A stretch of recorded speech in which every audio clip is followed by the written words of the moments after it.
"Daddy, please don't leave me." Not today. Not like this. Those were the last words Emily Carter sobbed into her father's chest as he took his final breath in that cold hospital room in Chicago, Illinois.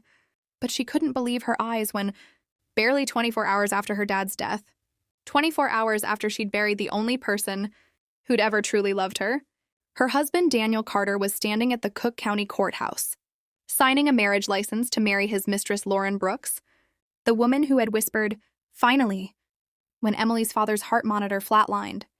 Emily stood there 6 months, pregnant with a baby that would never meet its grandfather, clutching her father Robert Carter's worn jacket that still smelled like him, watching through tears as her husband married his mistress while her dad's grave dirt was still fresh under her fingernails from placing roses on his casket that very morning.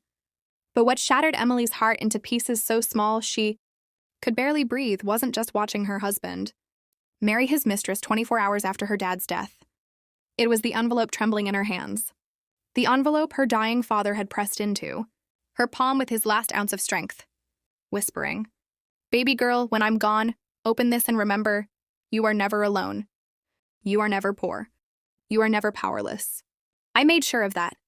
What Daniel didn't know as he kissed his mistress on the lips that should have comforted his grieving pregnant wife. What Lauren didn't know as she smiled in triumph over the broken woman still dressed in funeral black. Was that Emily's dad?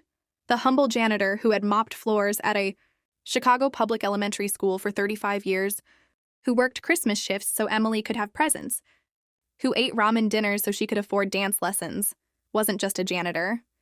He was a secret billionaire worth $5.2 billion who had sacrificed everything to teach his daughter that character matters more than cash, that love is worth more than luxury, that a good heart is the only treasure that truly counts.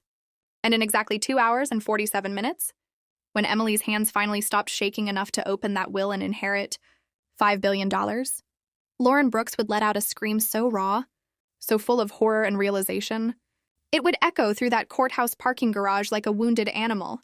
"Oh my God, Daniel! You left a billionaire. You divorced a billionaire. What have we done?" But here's the part that will break your heart and put it back together again. 3 weeks before he died, Robert Carter called his attorney, William Harris, from his hospital bed. His voice was weak, but his mind was razor sharp. "William, I need you to listen carefully," he said. "My son-in-law is going to leave my daughter. I can see it in his eyes. He looks at her like she's a burden now that she's pregnant, and I'm dying.